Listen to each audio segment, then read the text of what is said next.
앞서 우병우 전 청와대 민정수석이 포토라인은 네 번째 섰다 이렇게 말을 했잖아요. 이것도 기록 아닌가 싶어요. 네. 안 찾아봤습니다만. 네. 네 번째로 이제 검찰에 소환됐는데 우 전 수석은 이석수 전 대통령 직속 특별감찰관 그리고 이광구 우리은행장 등 공직자나 민간인들을 불법 사찰한 혐의를 받고 있습니다. 네. 검찰은 추명호 전 국정원 국장에게서 우 전 수석이 전화로 지시를 해서 이석수 감찰관의 뒷조사를 하고 우 전 수석 측에 보고했다. 이런 진술을 확보한 상태입니다. 네. 자, 그러면 오늘이 네 번째로 해서 지난 세 번의 출석 있었던 것 아니겠어요? 네. 어떤 의혹 때문에 그러니까 그 출두 요청을 소환 조사를 한 겁니까? 네, 일단 첫 번째 수사는요. 그 우 전 수석의 처가 그리고 넥슨 사이에 부동산 특혜 매매가 있었다. 네네. 그리고 뭐 아들이 운전병으로 특혜를 받았다. 이런 개인 비리 의혹에 대해서 이루어졌고요. 네. 두 번째는 비선 실세 최순실 씨의 국정농단을 방조하고 묵인한 혐의로 그리고 세 번째는 공무원의 인사에 부당으로 이제 개입했다. 이런 의혹 등으로 예. 수사를 받았습니다. 검찰이 두 번째, 세 번째 수사에서 우 전 수석에 대한 구속영장을 청구했는데 모두 네. 이제 기각이 됐었고요. 네. 이번 네 번째 수사에서도 구속영장을 청구할 것으로 보이는데 네. 이제 법원이 과연 어떤 결정을 내릴지 관심이 모아지고 있습니다. 양 기자는 어떤 결정을 내릴 거라고 생각하세요? 왜 안 틀리면은 안 되는 건가요? 괜찮아요. 이번에는 기각 안 한다? 네, 한 표? 네, 좀 조심스럽습니다.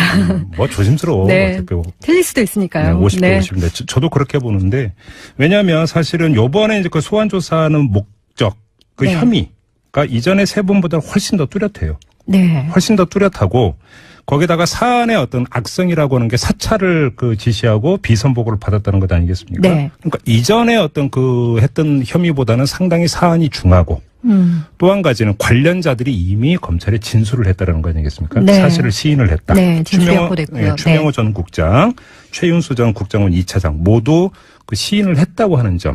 바로 이것 때문에 구속영장이 발부될 가능성이 높다. 조금 전에 그 최윤수 전 2차장에 대해서는 검찰이 구속영장 청구했다는 지금 뉴스도 나오고 있던데요. 네. 최윤수 전 2차장에 대해서 구속영장이 발부가 된다면 우병우 전 민정수석의 앞날도 어느 정도는 가늠해 볼 수 있을 것 같습니다. 자, 다음으로 가죠. 네, 오늘 아침 이 소식 듣고 또 혹시 놀라셨는지 모르겠는데 북한이 오늘 새벽 3시 17분쯤에 장거리 탄도 미사일을 발사했습니다. 잠도 안 자요, 잠도. 네. 75일 만에 이제 다시 도발을 한 건데요. 네. 새벽 시간대로 골랐고요. 네. 북한이 이제 바로 낮에 조선중앙방송을 통해서 정부 성명을 발표를 했습니다. 오늘 미사일 발사로 국가 핵무력이 완성이 됐다. 로켓 강국의 위협이 실현됐다고 이렇게 선포를 했습니다. 근데 이번에 발사된 미사일이 사실은 그 이전보다는 상당히 진전이 된 것이다. 이런 평가가 나온다면서요. 네, 오늘 서훈 국정원장이 국회 정보위원회 전체 회의에서요. 그동안 세 차례에 걸친 그 대륙간 탄도미사일 ICBM급 중에서 가장 진전이 됐다 이렇게 말을 했는데요. 예. 국정원은 오늘 그 탄도미사일이 최대 고도 4,500km로 960km를 비행했다고 밝혔습니다. 네네. 미국 제임스 매티스 국방부 장관도요. 역대 북한이 쏜 미사일 중에서 가장 높은 고도까지 올라갔다 이렇게 말을 했습니다. 뭐 고도 곱하기 2인가 이러면 뭐 사거리가 나온다고 하던데요. 네. 자, 트럼프 미 대통령 한마디 했죠. 네, 백악관에서 기자들에게 이렇게 말했다는데요. 네. 우리가 다뤄야 할 사안이다. 우리가 처리하겠다. 이렇게 말하면서 뭐 네. 북한에 대해 달라질 것은 없다고 강조를 했다고 합니다. 자, 여기서 이제 그 주목돼야 되는 것은 북미 관계가 앞으로 어떻게 가느냐. 트럼프 행정부가 또 어떻게 하느냐. 네. 이게 지금 초미의 관심사 아니겠습니까? 그래서 관련 전문가 한 분 연결을 해서 도움 말씀 듣도록 하죠. 한동대 김준형 교수 연결합니다. 여보세요. 네, 여보세요. 안녕하십니까? 예, 안녕하세요, 교수님. 네네. 자, 이 북미 관계에 대해서 좀 여쭤봐야 될 것 같은데요. 이 트럼프 미 대통령이 북한 미사일 발사에 대해서 미국이 처리할 것이다. 이렇게 이야기한 걸 두고 국내 언론이 뭐 별별 해석을 다 내놓고 있는데 교수님은 어떻게 읽고 계세요? 예, 뭐 영어로 하자면 we'll take care of인데요. 예. 그러니까 처리할 것이다는 뜻이지 여기에 we라는 말이 그렇게 의미가 있는 건 저는 아니라고 생각해요. 그러니까 그래요? 예. 우리 계획 안에 있다, 예상했다, 처리할 수 있다, 기조는 뭐 안 바뀐다, 네. 뭐 이런 거죠. 네. 지금 국내 네. 국내 언론에서 이제 그러니까 해석되고 있는 가장 그 첫 번째가 뭐냐면 미국이 지금까지는 중국에게 이 북한 문제를 좀 해결해 달라고 요청을 했는데 이 중국의 그러니까 속칭 약발이 먹히지 않으니까 이제 미국이 본격적으로 팔 걷어붙이고 나서려고 하는 것이고 따라서 강경 조치가 따라올 가능성이 있다. 이렇게 해석을 하고 있는데요. 제가 보기에는 좀 오반 것 같고요. 그래요? 어떤 점에서 그렇게 보세요? 왜냐하면은 그 트럼프가 이제 기본적으로 그런 큰 전략을 가지고 출범한다고 생각하지 않고요.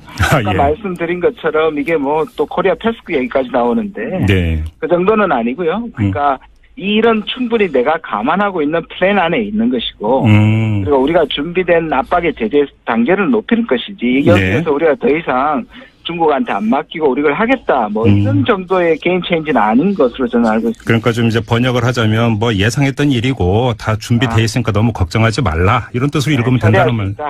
내가 충분히 처리할 수 있다 이 정도로 해석하는 게 맞는 것 같아요. 그러면 이제 트럼프의 또 다른 발언, 그러니까 접근 방식과 관련해서 아무것도 달라진 것은 없다라고 하는 오히려 이 발언에 방점을 찍어야 된다 이런 말씀이시거든요. 그렇죠. 그러니까 저렇게 북한이 나온다 하더라도 내가 굽히지 않는다. 지금 기싸움 중이지 않습니까? 예. 그러니까 북한이 뭐 미국 전역을 사정권으로 했다고 해서 내가 바뀌는 건 없다. 내가 굴복하는 건 없다. 죽을 일은 없다. 뭐 이렇게 봐야죠. 그러면 지금 이 대북 미국 정책에 있어서 뭐 큰 변화 이런 것들은 미리 앞서 나가면서 이렇게 예상할 이유가 전혀 없다 이렇게 봐도 되는 겁니까? 전 두 가지로 봐야 될 것 같습니다. 하나는 이게 뭐 충분히 예상됐고 우리 보셔서 아시겠지만 한국도 대처를 잘 했는데요. 네.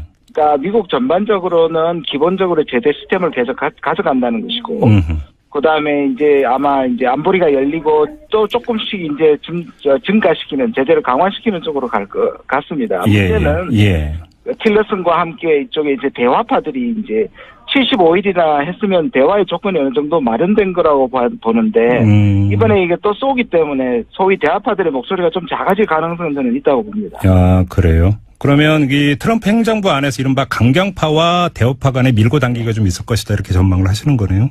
그렇죠. 대화파는 소위 말하는 이제 60일 법칙이라는 게 미 국무부 내 나름대로 있었습니다. 그게 뭐냐 하면 이제 60일간 도발을 하지 않으면 기초적인 대화의 준비는 한 것으로 본다고 북한에게 이제 끊임없이 이제 그 시그널을 보냈는데요. 이번에는 북한이 사실상 지난번에 그 UN 트럼프 쓸어버리겠다는 연설 문제 삼아서 거절을 했고요.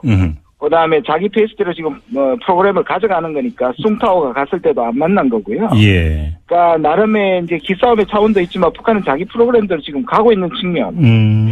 태길 부분에서는 뭔가 기싸움이 있지만요. 이 자체가 안 하던 걸 갑자기 뭐 하게 된다. 그런 건 아니라고 봅니다.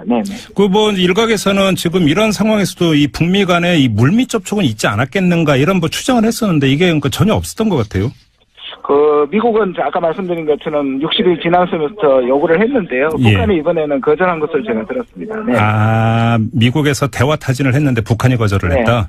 그러니까 국무부 중심으로 대화파들은 했는데 이제 미국 내부에서도 아시겠지만 틸러슨이 몇 가지 접촉점에서 노력하고 있다 그러니까 오히려 트럼프가 헛수고하지 말라. 오히려 시간 낭비라고 얘기한 측면도 있죠. 그래요? 그러면 교수님은 어떻게 읽으세요? 북한이 어느 타이밍에 어떤 조건에서 나올 거라고 보세요?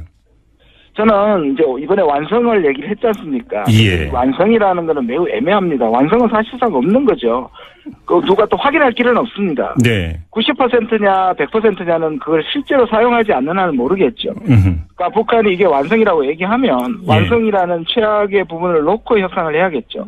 그래요? 그러니까 저는 북한이 이번하고 모르겠습니다만 한 번 정도는 더 할 수 있다고 보는데요. 내년 초나 신년사를 통해서 우리 완성했다. 이제 대화하자. 라는 쪽으로 나가는데 문제는 미국이 여기에 응하지 않을 경우에 북한은 이제 한국을 두고 갑질할 수 있죠. 핵갑질을 하고 또 분위기를 계속 그래서 평창이 저는 기회도 될 수 있지만 또 잘못하면 이것을 대화 쪽으로 잘 이끌어가지 못하고 북미가 또 긴장 고조를 시키면 또 위기가 될 수 있는 측면도 있습니다. 그럼 교수님이 지금 우려하시는 것은 평창이 열리기 직전에 또 한 번의 미사일 발사 시나리오 이걸 말씀하시는 겁니까? 아니요. 저는 미사일 발사는 할 수도 있고 안 할 수도 있고 보는데요. 오늘 이거 완성했다고 하는 부분이 상당히 중요한 것 같아요. 그렇죠. 그러니까 북한은 이제 완성했으니까 이제 미국이나 한국이나 일본을 향해서 어쩔래. 이제 나올 거냐. 북한은 이제 적대시 정책을 자기들이 핵을 가진 상황에서 유리한 조건에서 대화를 하겠다는 게 처음부터 얘기를 했기 때문에 과연 이제 그런 면에서 미국이 대화로 들어가는 것이 미국으로서는 또 기싸움에서 지는 것으로 비칠 수가 있으니까 그게 사실은 오늘 트럼프의 발언이라고 저는 생각하거든요. 야채 바뀐 것은 없다. 그러니까 게임 천재가 될 수 없다. 다시 말해서 그 게임 체인저는 우리가 제재를 풀고 대화로 가는 게 아니다. 그러니까 그런 기싸움 속에서 우리가 이걸 어떻게 대화로 끌어내느냐가 앞으로 몇 달 남은 이 평상까지 아주 관건이 될 것 같습니다. 그럼 마지막으로 이제 북한은 오늘 이제 어떻게 이야기를 했냐면 핵 무력이 완성이 됐다 이렇게 이제 주장을 했는데 네네. 그러면 이제 만약에 북한이 대화 테이블에 나온다 하더라도 네. 대화의 의제 그다음에 그 반대 국보라고 하는 것은 동결에 대한 대가가 아니라 그럼 폐기 이야기에 대한 대가 이렇게 가는 겁니까 시나리오가? 그러니까 이제 우리가 그렇게 멀리를 보면 북한은 이제 핵을 가진 채로 지금 미국하고 군축하겠다는 거니까요. 군축? 받아들일 수가 없죠. 그리고 미국이 만약에 그걸 받아들이게 되면 북한의 핵을 인정하는 게 되거든요. 그렇죠. 네. 그러니까 그런 식의 소위 말하는 출구를 가지고 얘기하기 시작하면 끝이 안 되는 거죠. 이 대화를 시작할 수도 없다고 봅니다. 그러나 네. 일단 대화 모드로 들어가서 네. 예를 들어서 우리가 당장의 비핵화를 하지 못하더라도 적어도 평화올림픽으로 만들어야 되지 않습니까? 그럼요. 그런 부분에 대한 우리가 입구에서 얘기를 해야지 자꾸 출구를 얘기하면서 입구에 못 들어가면 예. 그거는 좀 우리한테는 상당한 문제가 된다고 생각합니다. 그러면 그 입구가 뭘까요, 교수님? 그 입구가 이제 도발을 더 이상 하지 않는 거 하고 그다음 우리는 평화로 만들고 북한이 참여하고 예. 그다음에 자연스럽게 내년에 이제 군사훈련. 저는 북한하고 뭐 freeze for freeze라고 얘기하는 쌍준단 얘기할 필요도 없다고 봐요. 그러면 그게 북한의 요구에 굴복하는 거니까 그렇게 하지 말고 오히려 평창의 올림픽을 위해서 수년하는 그러니까 평화를 하면서 군사훈련을 하는 것이 어울리지 않으니까 그게 북한을 넣을 필요도 저는 없다고 생각합니다. 요즘 나오는 이야기가 바로 그런 맥락이군요. 그러면. 네네네. 예.